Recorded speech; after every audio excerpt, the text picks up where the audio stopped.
আসসালামু আলাইকুম বন্ধুরা, আপনাদের মাঝে আবারও নিয়ে আসলাম সাইয়ের বিচারক গল্পের 14 নম্বর পার্ট। তো বেশি কথা না বলে গল্প শুরু করা যাক। চোখে তেমন ভালোভাবে কিছু দেখা যাচ্ছে না, সবকিছু আপসা আপসা দেখছি। মনে হয় এক্ষুনি অজ্ঞান হয়ে যাব। হয়তো এটার সুযোগ নিয়ে তারা আমাকে মেরে ফেলবে। হয়তো আর এই ঘুম থেকে ওঠা হবে না। মা বাবা ভাই তানিয়াকে দেখতে পারলাম না, আর হয়তো দেখা হবে না। এইসব ভাবতে ভাবতে চোখ দিয়ে পানি চলে আসলো। তখনই নিজের সর্বশক্তি দিয়ে দাঁত মুখ শক্ত করে নিজের হাতে শক্ত করে একটা কামড় দিয়ে ধরলাম। অনেকক্ষণ ধরে রাখার পর বুঝতে পারছি এখন সবকিছু ভালোভাবে দেখছি, তবে মাথা ঘুরছে। তাই দেরি না করে মাথা উঁচু করে উপরে তাকিয়ে সামনে লাঠি হাতে মানুষটাকে দেখে আমার বিশ্বাস হচ্ছে না যে এই মানুষটা আমার সাথে এমন বেইমানি করবে।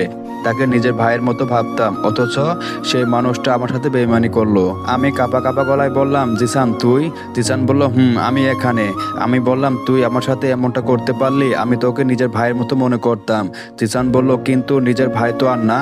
তোর জন্য আমি কি করিনি? আমি সরি বস, অনেক কিছু করলি, কিন্তু আমার কাছে টাকা থেকে বেশি কিছু আর হতে পারে না। নাসির তখনই নিজের নাকে মুখে রক্ত মুখে আস্তে আস্তে উঠে দাঁড়িয়ে বলতে লাগলো, কিরে জিসান, এই মালটারে কেমনে চিনিস? জিসান বলল, ওই যে আপনি আমাকে টাকা দিয়ে যার খোঁজ খবর নিতে বলতেন, তার মানে ভিলেনের। জিসান বলল, বস, এই মালটা হলো ভিলেন। যদিও তাকে আমি কখনো দেখিনি, কিন্তু মালটার হাতে কথা মায়ের স্টাইল দেখে চিনে গিয়েছি, কারণ তার সাথে আমি তো আজ 2 বছর ধরে আছি। নাসির বলল, আমার কি ভাগ্য, আজ এক ঢিলে 2 পাখি মারবো। জিসান, তোকে ধন্যবাদ। আজ থেকে ভিলেন নানা মিস্টার আবির রহমান জায়গা তুই থাকবি। জিসান বলল, ওকে বস। নাসির বলল, জিসান বলতো এই মালটারে কি করা যায়? জিসান বলল, কি আর করবেন, সে যেভাবে মানুষটাকে আদর করে আমরাও সেভাবে তাকে আদর করব, ঘুম পাড়াবো। শালা তোমার প্রতিটি লোককে কতটা কষ্ট দিয়ে মারছে, আজ সেই কষ্ট এই শালাকে দিব। তখন বুঝতে পারবে কাউকে কষ্ট দেওয়ার ফল কেমন হয়। আমি বললাম, জিসান, জীবনে কাউকে এত বিশ্বাস করিনি যতটা তোকে বিশ্বাস করেছিলাম, আর তুই আমার পিছনে ছুরি মারলি আমি বুঝতে পারিনি। জিসান বলল, বস, তুমি অনেক চালাক এটা জানতাম, কিন্তু এতটা বোকা সেটা আমি কখনো ভাবতে পারিনি। তোমার বোঝা উচিত ছিল সেই দিন টাইগারের লোক কিছু বলতে যাবে তার আগে তাকে কেউ গুলি করে দিয়েছে, কারণ সেখানে আমি তুমি ছাড়া কেউ ছিল না। আর যেহেতু তুমি মারনি সেহেতু আমি মারছি। আমি বললাম, তার মানে রিফাত, রকি এদের তুই কিছু করিসনি? জিসান বলল, সরি বস, কিছু না, কিন্তু তুমি আসার আগেই এই একটা করে ঘুষি মারতাম যাতে তুমি বুঝতে না পারো, আর সেটা হলো। কিন্তু আফসোস রিফাতকে বাঁচাতে পারলাম না। আমি বললাম, ও আচ্ছা, এখন কি তোদের সব কিছু বলাও? তোদের সব চামচাও বেঈমানরা এখানে আছে? নাসির বলল, আছে। কেন, তোর কষ্টকে তাদের দেখাবি নাকি? আমি বললাম, কার কষ্ট কে দেখে সেটার সময় বলে দিবে। জিসান বলল, তুই চান্দু আমার সাথে কাজ করিস বলে এই ভাবিস না আমার সব লোক এখন তোর হয়ে গিয়েছে? জিসান বলল, মানে? আমি একটা ডেবিল হাসি দিয়ে জুড়ে জুড়ে হাসতে লাগলাম আর বলতে লাগলাম, পাগল, আমার সাথে থাকলি খাইলি, অথচ আমাকে চিনলি না। আর এম ভিলেন, মিস্টার ভিলেন। এই কথা বলতে জিসান সাথে সাথে আমার পা ধরে বলতে লাগলো, ভাই ভাই, আমাকে ক্ষমা করে দাও, আমার ভুল হয়ে গিয়েছে। নাসির বলল, জিসান, তুই এটা কি করছিস? তার পা ধরছিস কেন? সে তো এক্ষুনি মারা যাবে। জিসান বলল, কে মারবে? তুই, তোর মতো আরো 10 জন আসলেও মারতে পারবি না, কারণ আমি ভাইয়ের সাথে ছিলাম এবং আমি জানি যে কি করতে পারে। ভাই, আপনি বলেন এই নাসিরের বাচ্চাকে এক্ষুনি মেরে ফেলবো, আর আমার কোনো টাকা চাই না, আমাকে শুধু ক্ষমা করে দিন, এরপর থেকে আমার কিছু হবে না। আমি বললাম, আমি সব কিছু সহ্য করি, কিন্তু বেইমানি না। আমার কাছে বেইমানি একটা শাস্তি হলো মৃত্যু। আর কি যেন বললি? আমি বোকা, তাই না? রে, আমি বোকা। আমি জানতাম তুই আমার সাথে বেইমানি করবি, তাই তোর সামনে আমি সবাইকে শাস্তি দিতাম, কিন্তু আফসোস তুই কিছু বুঝলি না। আমি তোকে সুযোগ দিয়েছিলাম ভালো হতে, কিন্তু কথায় আছে না, পিপি লেখা পাখা গজালে মরিবার তোরে। জিসান বলল, ভাই প্লিজ দয়া করেন। নাসির বলল, তোদের ঢং আর দেখতে ইচ্ছা করছে না। এই নিজাম, এই জিসান বাচ্চাকে নিয়ে মেরে ফেল, আর এই শালাকেও আমি মারবো। এটা বলে নাসির আমার দিকে বন্দুক ধরে রাখলো, আর নিজাম চৌধুরী আবিরের দিকে আসতেছে জিসানকে নিয়ে যেতে। এইদিকে আমি এইসব দেখে একটা মুচকি হাসি দিয়ে নিজামের দেহ সাথে সাথে মাটিতে লুটিয়ে পড়লো। এটা দেখে সেখানে উপস্থিত সবাই ভয়ে একটু পিছিয়ে সরে গেল। জিসান বলল, নাসির, এখনো সময় আছে, নিজের ভুল স্বীকার কর, তা নয়তো এই যে পড়ে থাকা চামচার মতো অবস্থা হবে। নাসির বলল, এইসব আমি ভয় পাই না, এই সবাই একসাথে এই মাল দুইটাকে নিয়ে বন্দুক ধর, আর আমি বলার সাথে সাথে সবাই গুলি করবি, আর পুরো শরীরে বুলেটে ভরিয়ে দিবি, যাতে দেখে সবাই নাম স্মরণ করে। এটা বলে সবাই যেই আমার দিকে বন্দুক ধরে অপেক্ষা করছে, তখন নাসির বলবে আর আমাকে শুট করবে। আর এই দুকে নাসির বলল, এইবার তুই বাঁচবি কেমনে আমি দেখি। তখন আমি একটা মুচকি হাসি দিয়ে বললাম, মার দেখি। নাসির বলল, এই সবাই রেডি তো? সবাই বলল, জি বস। নাসির বলল, 1 2। নাসিরের কিছু বলতে না পেয়ে আমি শুট বলতেই চারপাশ থেকে শুধু বুলেটের আওয়াজ বের হতে লাগলো, আর আমি হাসতে লাগলাম জোরে জোরে। আর এদিকে নাসির তো বুলেটের আওয়াজ শুনে অবাক হয়ে তাকিয়ে আছে। এখনই আমি 3 বললাম না, অথচ গুলির শব্দ শোনা যাচ্ছে, আর এই আবির এখনো দাঁড়িয়ে হাসতেছে। আমি বললাম, এই বিড়ালের বাচ্চা, আমার দিকে অবাক না হয়ে একটু পিছনে ফিরে দেখ। আমার কথা শুনে নাসির পিছনে ঘুরতে ভয়ে মাটিতে পড়ে গেল। তার কারণ সে পিছিয়ে তাকিয়ে দেখে তার লোকেতে রক্তাক্ত দেহ মাটিতে পড়ে আছে। এইদিকে নাসিরে ভয়ে হামাগুড়ি দিয়ে আমার পা ধরলো, আর জিসান বলে উঠলো, এই বেটা, তোকে বলছি না এখনো সময় আছে, পা ধরে ক্ষমা চা, কিন্তু শুনলি না। এখন কেন আসলি? মার ভাইকে মার। নাসির বলল, এই শালা, তোর বক বক বন্ধ কর আর আমাকে ক্ষমা চাইতে দে। এইদিকে আমি তাদের কাজকর্ম দেখে হাসতে লাগলাম। নাসির বলল, আবির ভাই, আমাকে ক্ষমা করে দে, আমার ভুল হয়ে গিয়েছে। আমি বললাম, তোদের ক্ষমা করলে দেশের কাছে আমি অপরাধী হয়ে যাব।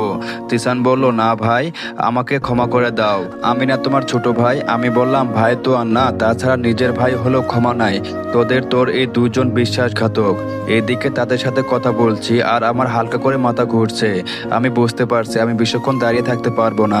নাসির বলল, আমি কথা দিচ্ছি আমি ভালো হয়ে যাব, প্লিজ একটা সুযোগ দে।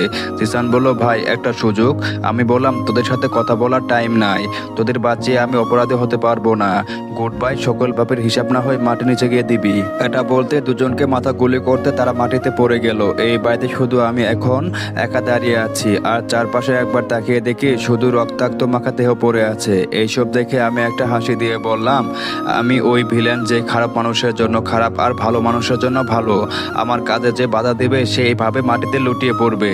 এটা বলা শেষ করতে আমার মাথাটা চক্কর দিয়ে উঠলো, সাথে সাথে আমি মাটিতে পড়ে গেলাম, আর আমার দু চোখ বন্ধ হতে লাগলো, আর আমার চোখের সামনে ভাসতে লাগলো আমার মায়ের মায়াবী মুখখানা।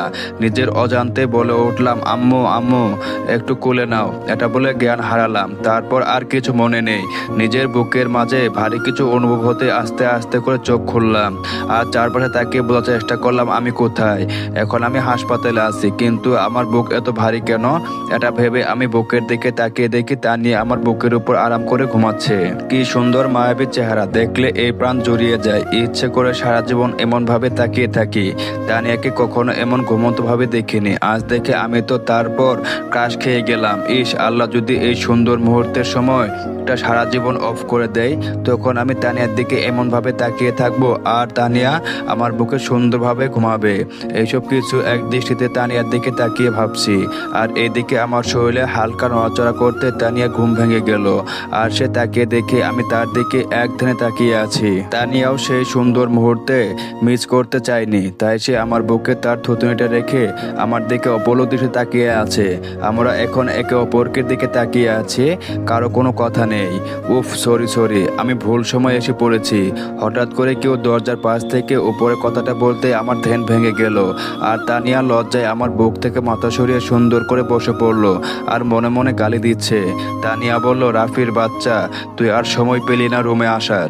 অনেকদিন পর জামাইয়ের মুখটা দেখতে লাগলাম মন ভরে, কিন্তু তাও দিলি না। আমি নিজের সামনে বলতে লাগলাম, আরে রাফি, তুই কেন ভুল সময় আসবি, একদম ঠিক সময় এসেছিস, আয় বস। তানিয়া বলল, তোমরা বসো, আমি সকালে নাস্তা নিয়ে আসি। এটা বলে তানিয়া চলে গেল, আর রাফি আমার কাছে এসে বসলো। এখন কেমন আছিস? আমি বললাম, এই তো ভালো, কিন্তু দোস্ত, সকালে নাস্তা মানে? রাফি বলল, তুই কালকেও অজ্ঞান হয়েছিস যে এইমাত্র জ্ঞান ফিরলো। আমি বললাম, ও। রাফি বলল, দোস্ত, শরীরে আমার একটু দেরিতে আসার জন্য এসব হয়েছে, না হলে তোর গায়ে একটু আসর পড়তে দিতাম না। কি করবো বল, তুই কিছু না বলে চলে গেলি, তাই লোকেশন পেতে দেরি হয়েছে। আমি বললাম, আরে বন্ধুদের মাঝে নো সরি নো থ্যাঙ্কস, যা হয়েছে বাদ দে। তারপর রাফির সাথে কথা বলছিলাম, তখন আব্বু আম্মু ভাইয়া ভাবি রুমে ঢুকলো। আম্মু তো সোজা আমার কাছে এসে আমার পাশে বসে আমার গালে চুমু খেয়ে কান্না করতে করতে বলল, এই তুই বুঝিস না কেন, তোর কিছু হলে আমি বাঁচবো না, তারপরও একা ওইখানে গেলি কেন? আমি বললাম, আরে আম্মু দেখো, আমার কিছু হয়নি, তুমি একটু বেশি বলছো। আম্মু বলল, তোকে আর ওই চাকরি করতে হবে না, আজকেই ছেড়ে দিবি। আমি বললাম, আরে এটা বলিও না, এই চাকরি আমার স্বপ্ন, আর তুই একদম চিন্তা করিও না, আমার কিছু হবে না। আব্বু বলল, তারপরও একটু দেখে শুনে কাজ করবি না? আমি বললাম, আরে দেখে শুনে তো কাজ করছি। আরে ভাইয়া অমন করে ওই দিকে তাকিয়ে আছে কেন? ভাইয়া বলো, কেন, কার ভাইয়া? আমার কোনো ভাই নাই, যদি ভাই থাকতো তাহলে সে যে এত বড় অফিসার আমাকে বলতো। এটা বলে ভাইয়া অনমুখ করে দাঁড়িয়ে আছে। আমি বললাম, বললাম আমি নিজে ছিলাম সিগারেট, তাই বলিনি। এতে যদি কেউ আমার ভাই না মনে করে এতে আমার কি, আমি কারো ভাই না। এটা বলে অন্যদিকে মুখ করে নিলাম। তখনই ভাই আমার কাছে এসে বলল, এখন যদি তোকে মারা অপশন থাকতো তাহলে তোকে একটা থাপ্পড় দিতাম। আমি বললাম কেন? ভাইয়া বলল, আমি না হয় একটু অভিমান করলাম, আমার অভিমান না ভাঙ্গে তুই উল্টো রাগ করলি। আমি বললাম কেন, তুমি করতে পারো আর আমি করতে পারি না? এইবার ভাইয়া আমাকে আলতো করে জোরে ধরে বলল, তুই আমাকে সেই দিন তারেক থেকে বাঁচিয়েছিস আর আমি জানতামই না। আমি বললাম আমার জীবনে সব কিছু হলে আমি মানবো, বাট আমার পরিবারের কারো কিছু হলে আমি মানবো না। আচ্ছা এই কথা কে বলছে? ভাইয়া বলল, কে আবার? রাফি। এই কথা বলতে আমি রাফির দিকে রাগে দৃষ্টিতে তাকালাম। তখনই তানিয়া বলল, সবার এখন কথা বলা শেষ হলে আবিরকে একটু নাস্তা করাতে পারি, তার কারণ একটু পর ওষুধ খাওয়াতে হবে। এটা বলতে সবাই আস্তে করে বের হয়ে যেতে লাগলো। তখনই আমি আম্মুকে বললাম, আম্মু তুমি থাকো, আজ আমাকে খাইয়ে দিবা। আম্মু বলল, না বাবা আমি বরং যাই, বৌমা খাইয়ে দিক কেমন? তখনই আমি একটু গম্ভীর কণ্ঠে বললাম, তুমি না খাইয়ে দিলে আমি কারো হাতে খাবো না আর কারো হাতে খেতে চাই না। আমার এমন কথা শুনে তানিয়া একটু কষ্ট পেল, কিছু বুঝতে না দিয়ে আম্মুকে বলে উঠলো, আম্মু এমন করতেছেন কেন? ওর আপনার হাতে খেতে ইচ্ছে করছে তাই এমন করছে, দেন আপনি খাইয়ে দেন, ডাক্তারের সাথে আমি কথা বলে আসছি। এটা বলে তানিয়া একটা মলিন হাসি দিয়ে চলে গেল। আর আম্মু আমাকে খাইয়ে দিয়ে দিতে বলল, জানিস মেয়েটা এই কদিন ধরে ভালো মতো খাবারও খায়নি, শুধু তোর জন্য কান্না করছে, ওর ভুলের জন্য অনেক কান্না করছে। আর কালকে বিকেল থেকে তো পুরো পাগলের মতো করছে যখন শুনছে তুই গুলি খেয়ে অজ্ঞান হয়ে গেছিস। আর এখন মেয়েটা কত শখ করে তোকে খাইয়ে দিতে এসেছে আর তুই ওকে না বলে আমাকে বলছিস খাইয়ে দিতে। আমি বললাম, আম্মু ওইসব বাদ দাও তো, আমার তোমার হাতে খেতে ইচ্ছে করছে তাই খাচ্ছি। আম্মু একটু হাসি দিয়ে বলল, আবুর আমি তোর মা, আমি সব বুঝি, তুই যে তানির ওপর রাগ করে আমাকে খাইয়ে দিতে বলছিস। দেখ আবির, মেয়েটা না জেনে এমন ভুল করছে আর এখানে সে ভুল করা স্বাভাবিক, তাই বলছি আগে সব ভুলে গিয়ে মেয়েটাকে কষ্ট না দিয়ে মেনে নে। আম্মুর কথা শুনে আমি একটু মুচকে হাসি দিলাম। এভাবে আম্মু নানান কথা বুঝিয়ে আমাকে ওষুধ খাইয়ে দিল। আম্মু বলল, তুই আরাম কর, আমি তানিয়াকে পাঠিয়ে দিচ্ছি। এটা বলে আম্মু চলে গেল। এইদিকে আমি ভাবতে লাগলাম তানিয়াকে কি করা যায়, কিছুদিন কষ্ট দেব নাকি মেনে নেব, না মাথায় কিছু ঢুকছে না। এসব ভাবতেছি তখনই দরজা দিয়ে একে একে করে আমার বন্ধুরা সবাই ঢুকে পড়লো। রানা বলল, কিরে মামা এখন কি অবস্থা? আমি বললাম, এই তো আলহামদুলিল্লাহ। নাইম বলল, তুই আর রাফি দুই খান মাল, এত বড় চাকরি করতেছিস অথচ আমরা কিছু জানতাম না। রাফি বলল, দোস্ত এটা হচ্ছে আমাদের চাকরি ব্রো। রিমি বলল, তা আমার বান্ধবীটা কোথায়? আমি বললাম, দেখো কোথায় আছে হয়তো। আরোহী বলল, তা এখন কেমন লাগছে তোমার? আমি বললাম, আগের চেয়েও ভালো। তারপর সবাই মিলে আড্ডা দিচ্ছি, এমন সময় দরজার পাশে দুজন আর্মি ফোর্স এসে দাঁড়ালো। আর ভিতর ঢুকতে লাগলো সেনাপ্রধান আর তার স্ত্রী, মানে আমার আন্টি। আন্টি এসে আমার পাশে বসলো, বলল, বাবা তোমাকে ধন্যবাদ দিয়ে ছোট করব না, তুমি যে আমাদের কত বড় উপকার করলা, এই উপকারের কথা আমি কখনো ভুলবো না। আমি বললাম, আরে আন্টি কি যে বলেন না, এখানে উপকার কই করলাম, এটা আমার দায়িত্ব যা আমি পালন করলাম। স্যার বলল, তা আবির এখন কেমন লাগছে? আমি বললাম, এই তো স্যার ভালো আছি, আপনি কেমন আছেন? স্যার বলল, আল্লাহ তাআলা ভালো রেখেছে। আচ্ছা আমি যাচ্ছি তোমাদের দুজনকে প্রমোশন দিতে। রাফি বলল, স্যার লাগবে না, আমরা এমনি ঠিক আছি। স্যার বলল, কিন্তু? আমি বললাম, স্যার কেন, কোনো কিন্তু নেই, আমরা এইভাবে থেকে নিজের দায়িত্ব পালন করব। তারপর স্যার আর আন্টি আমাদের সাথে কিছুক্ষণ কথা বলে চলে গেল, সাথে বন্ধুরাও। এখন একা একা রুমে বসে আছি, হঠাৎ বাবা মা ভাইয়া তানিয়া রুমে আসলো। আমি বললাম, আম্মু বাসায় কখন যাব? এখানে থাকতে ভালো লাগছে না, এখান থেকে নিয়ে যাও আমাকে। তানিয়া বলল, ডাক্তার বলছে তোমাকে এখন নিয়ে যেতে পারবো। আমি তানিয়ার কথা শুনে খুশিতে বিছানা থেকে উঠতে যাব, তখনই মাথাটা ব্যথা করে উঠলো। সাথে সাথে আমি আহ করে চিৎকার দিয়ে উঠলাম। আমি খুশিতে ভুলে গিয়েছি যে আমার মাথায় বাড়ি দেওয়া হয়েছে, তার জন্য আমি অজ্ঞান ছিলাম। আমার চিৎকার শুনে তানিয়া দৌড়ে আমার কাছে এসে বলল, কে বলছে উঠতে? একবার যখন বাসায় যাবা বলছি, তাহলে যাব, এত খুশি হওয়ার কি আছে? তুমি জানো না তোমার মাথায় অনেক আঘাত পেয়েছো? তানিয়া এসব বলে আমাকে বকা দিচ্ছে আর আমি এক দৃষ্টিতে তানিয়ার দিকে তাকিয়ে আছি। তানিয়ার আগে মুখটা দেখতে আমার খুব ভালো লাগছে, এত করে তাকে আরো কিউট বেশি লাগছে। তানিয়া মুখের দিকে তাকাতে আমার ব্যথা কোনায় যেন হারিয়ে গেল। ভাইয়া বলল, হয়েছে, এখানে আর ট্রেলার দেখাতে হবে না। ভাইয়ার কথায় তানিয়ার দিক থেকে চোখ ফিরিয়ে নিলাম আর এদিকে তানিয়া মুখটা লজ্জায় লাল হয়ে গিয়েছে। আম্মু বলল, তানিয়া আবিরকে তুমি সাথে করে নিয়ে আসো, আমরা গেলাম। এটা বলে আব্বু আম্মু ভাইয়া চলে গেল। তানিয়া বলল, এই এখন আস্তে আস্তে করে ওঠো। এটা বলে তানিয়া আমার মাথা আলতো করে ধরলো আর আমি আস্তে আস্তে করে শোয়া থেকে উঠে বসলাম। তারপর বললাম, ধন্যবাদ, এখন আমি নিজে নিজে হেঁটে হেঁটে যেতে পারবো, আপনার ধরা লাগবে না। তানিয়া বলল, না আবির তুমি একা যেতে পারবে না, তোমার মাথা ঘোরাবে। আমি যখন বললাম পারবো মানে পারবো, কারো সাহায্য করা লাগবে লাগবে না, ওকে? এটা বলে আমি যখনই দাঁড়ালাম তখনই মাথাটা চক্কর দিয়ে উঠলো আর আমি পড়ে যেতে লাগলাম। আর তখনই তানিয়া আমাকে ধরে বলল, বেশি পাকনামি করলে যা হয় আর কি। এই দেখো, বলেছিলাম একা পারবে না, কিন্তু না, উনি ওনার কথা মতো চলবে। এই বলে তানিয়া আমাকে শক্ত করে ধরে বলল, এই যে রাগওয়ালা, এখন হাঁটেন। আইসে আমার সাথে রাগ দেখাইতে। আমার দিকে তাকিয়ে ভেকচি দিয়ে বলল। আর আমি তানিয়ার কাণ্ড দেখে ব্যস্ত। কেন জানি মেয়েটার উপর যত বেশি রাগ করতে যায় তত বেশি দুর্বল হয়ে যায়। তানিয়া বলল, এইভাবে আবুলের মতো না তাকিয়ে বাসায় চলেন, এইখানে পুরো দিন তাকিয়ে থাকলেও কেউ কিছু বলবে না, লুচু একটা। তানিয়ার কথায় আমি হালকা লজ্জা পেয়ে মাথা নিচু করে হাঁটতে লাগলাম। একটু পর হাসপাতালের নিচে এসে গাড়িতে উঠলাম। আমি বললাম, মা বাবা কোথায়? দেখছি না যে। তানিয়া বলল, আব্বু আম্মু মনে হয় রওনা দিয়েছে। তাহলে গাড়ি চালাবে কে? তানিয়া বলল, কেন আমি? তাহলে হয়েছে, আর বাসা যেতে হবে না, হাসপাতাল থাকে কেমন? আমার এমন কথা শুনে তানিয়া আমার দিকে রাগের দৃষ্টিতে তাকিয়ে বলল, ওই তোমার এমন কথার মানে কি? আমি গাড়ি চালাতে পারি না? আমি বললাম, পারো, তবে বিশ্বাস হচ্ছে না। তানিয়া বলল, বিশ্বাস করা লাগবে না তোকে, চুপচাপ বসে থাক, আমি চালাচ্ছি। উপরে গেলে দুজন একসাথে যাব, বাসায় গেলে দুজন একসাথে। এটা বলে তানিয়া গাড়ি চালাতে লাগলো। আর এদিকে আমার বুকের হার্টবিট বাড়তে লাগলো। এমনিতে মেয়ে মানুষকে বিশ্বাস হয় না, তার উপর গাড়ি চালাচ্ছে। না জানি আল্লাহ কোন বিপদে পৌঁছে দিও। আমি চোখ বন্ধ করে আল্লাহকে ডাকছি, চোখ খোলার সাহস পাচ্ছি না। প্রায় অনেকক্ষণ পরে তানিয়া গাড়ি থামিয়ে বলল, হয়েছে, আর দোয়া করতে হবে না, আল্লাহ তোমার দোয়া কবুল করেছে। তানিয়ার কথা শুনে চোখ খুলে বাইরের দিকে তাকায় দেখি আমাদের বাড়ি চলে এসেছি। আল্লাহকে অনেক অনেক শুকরিয়া জানালাম। তারপর তানিয়ার সাহায্য বাসায় এসে রুমে গিয়ে বিছানায় হেলান দিয়ে বসলাম। তানিয়া বলল, ডাক্তার কয়দিন রেস্ট করতে বলেছে, তাই কিছু সমস্যা হলে তোমার এই জানুস টুসটাকে স্মরণ করিও, বা তোমার এই জানুস টুস হাজির হয়ে যাবে। আমি বললাম, ধন্যবাদ আপনাকে, আমার জন্য অনেক কষ্ট করছেন, আর আশা করি আপনার সাহায্য লাগবে না। আমার এই কথা শুনে বলল, আবির, তুমি যদি এখন সুস্থ থাকতে তাহলে এখন তোমার ওই মাথা আর গুলি লাগা দুই হাতটা একদম ভেঙে দিতাম। আমি বললাম, আর আমি ভালো হলে কি এখানে আসতাম নাকি? তানিয়া বলল, কেন, কোথায় যেতা ঘরে বউ রেখে? আমি বললাম, আমার মতো খুনির আবার বউ থাকে, সেটা আগে কখনো জানতাম না। তাছাড়া কেউ একজন আমাকে বলেছে আমার মুখটা যেন সেই মানুষটাকে না দেখায়, কিন্তু আফসোস করছি আমি তার কথা রাখতে পারিনি। তানিয়া বলল, দেখো আবির, আমার অনেক বড় ভুল হয়েছে, আমার তোমার কথা শোনা উচিত ছিল, বাট শুনিনি। কেমনে শুনবো? তখন ছেলেটার কথা শুনে আমার মাথা পুরো হ্যাং হয়ে গেল। তাছাড়া ওই দিন তোমাকেও শুনেছিলাম কাকে যেন মারবে, তাই আমি সামান্য কথার জন্য তোমাকে অবিশ্বাস করেছিলাম।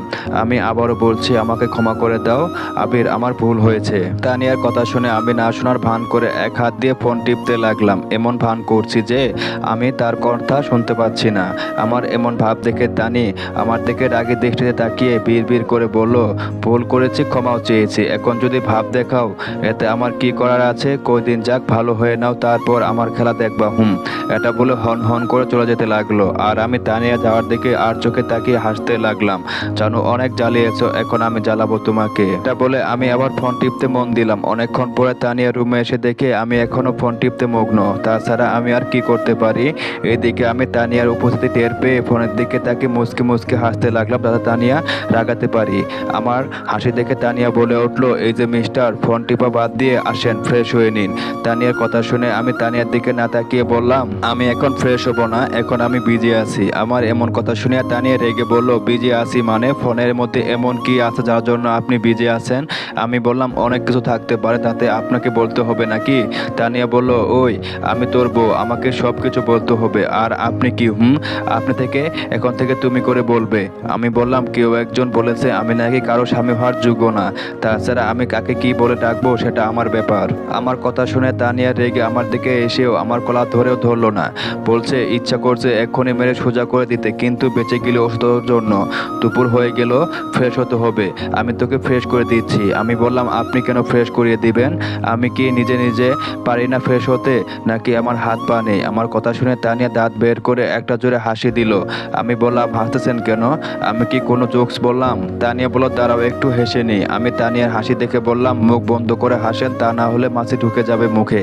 তানিয়া বলল, তারপরে একটু মন খুলে হাসতে তো পারতেছি।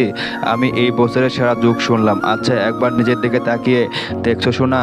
আমি তানিয়ার কথা মতো নিজের দিকে তাকিয়ে দেখলাম আমার বাম হাত গুলি খাওয়ার কারণে ব্যান্ডেজ করা, ডান হাতে হালকা চোট পেয়েছে, শরীর আর অনেক জায়গায় হালকা ব্যান্ডেজ আছে, আর মাথায় তো আছেই।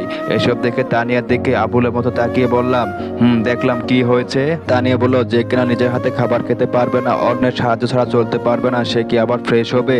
এখন বেশি ভাবনা নিয়ে আমার সাথে চলো ফ্রেশ করিয়ে দিয়েছি। আমি তানিয়ার কথা শুনে মুখটা মলিন করে নিলাম। ওকে টাইট দিতে গিয়ে আমি নিজেই বোকা হয়ে গেলাম। তা বলে তানিয়া আমাকে ধরলো আর আমি আস্তে আস্তে বিছানা থেকে উঠে পড়লাম। তারপর তানিয়া আমাকে ধরে ওয়াশরুমে নিয়ে গিয়ে হাত পা আলতো করে ভিজে রুমাল দিয়ে মুছে দিতে লাগলো। আর আমি তাকিয়ে আছি তানিয়ার দিকে, কি সুন্দর করে আমাকে আদর করে হাত পা মুছিয়ে দিচ্ছে। এমন ভাবে যদি প্রতিদিন ফ্রেশ করিয়ে দেই তাহলে আমি সারা জীবন এইভাবে থাকতে প্রস্তুত। এইবার থেকে অপরাধীদের সাথে কথা বলার আগে মায়ের শুরু করব, আর হালকা ব্যথা পেলে হাতে পায়ে ব্যান্ডেজ করে বাসায় চলে আসব। আর বউ এর আদর পাবো, বউয়ের হাতে খেতে পারবো, বউ গোসল করিয়ে দেবে, ফ্রেশ করিয়ে দেবে, আর হাত ধরে হাঁটবেও। আবির, তোর মাথায় এত বুদ্ধি আসে কোথা থেকে? চলবে তো। গল্পটা কেমন লাগলো অবশ্যই জানাবেন। আর হ্যাঁ, যারা এখন আমার চ্যানেলে সাবস্ক্রাইব করে নাই অবশ্যই সাবস্ক্রাইব করে দেবেন, আর যারা সাবস্ক্রাইব করে দিয়েছেন তাদের সবাইকে অসংখ্য ধন্যবাদ।